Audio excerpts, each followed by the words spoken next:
Assalamualaikum warahmatullahi wabarakatuh. Hello my solih and solihah students, how are you today? I hope you are doing well. Welcome back for another lesson of Bahasa. But before we start our lessons today, let's pray Basmalah first. Bismillahirrahmanirrahim. Amin. Today we are going to learn about tips menyusun teks fabel. Are you ready? Don't forget to prepare your book and your pen and listen to me carefully. Tips menyusun teks fabel. Setelah pada pertemuan yang lalu kita sudah belajar menyusun teks fabel, pada pertemuan kali ini Bunda akan memberikan tips agar anak-anak bisa menyusun teks fabel yang menarik. Bunda memiliki 8 tips yang bisa anak-anak gunakan dalam penyusunan teks fabel. Tips yang pertama yaitu latar harus menyatu dengan rangkaian cerita secara utuh. Jadi dalam penentuan suatu latar, anak-anak harus mengaitkan dengan rangkaian cerita yang anak-anak buat. Tips yang kedua yaitu jika terdapat kejadian yang berbau keajaiban, buatlah sewajarnya saja dan masih bisa diterima oleh logika. Karena teks fabel ini merupakan teks fiktif atau fiksi hanya berupa imajinasi dari penulis, jadi wajar dan diperbolehkan jika terdapat kejadian-kejadian yang ajaib atau di luar kendali kita. Tetapi kita harus membuatnya dengan yang wajar saja dan tidak berlebihan, agar cerita dapat diterima dengan baik oleh pembaca.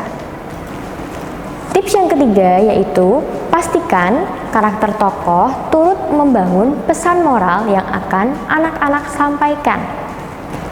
Tips yang keempat, buat dialog atau kalimat langsung sesuai dengan gerak-gerik dan sikap dari karakter yang akan anak-anak bangun.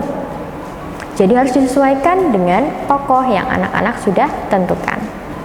Tips yang kelima, hindari penggunaan diksi atau pilihan kata dalam susunan kalimat yang berpotensi menimbulkan tafsir ganda.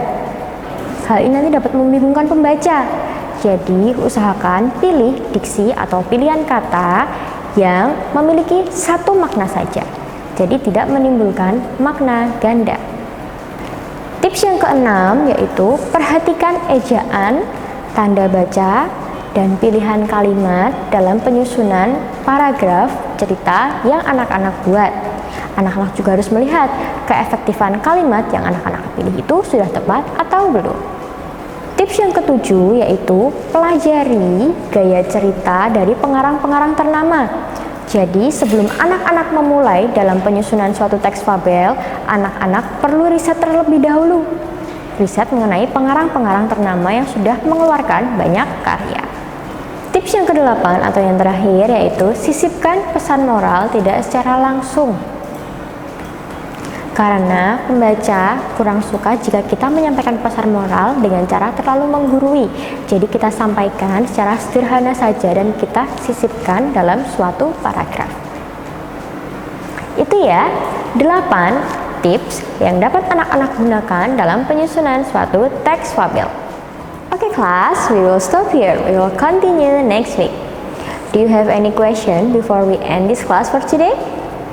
Apa anak-anak ada yang ingin tanyakan sebelum Bunda akhiri pembelajaran pada hari ini?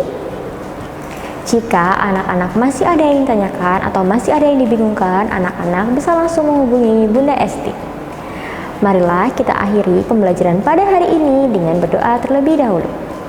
Before we close our lessons today, let's pray hamdalah together. Alhamdulillahirabbil alamin. Amin. Semoga apa yang kita pelajari hari ini dapat bermanfaat. Bunda Esti akhiri. Wassalamualaikum warahmatullahi wabarakatuh. Semua anak itu hebat. See you.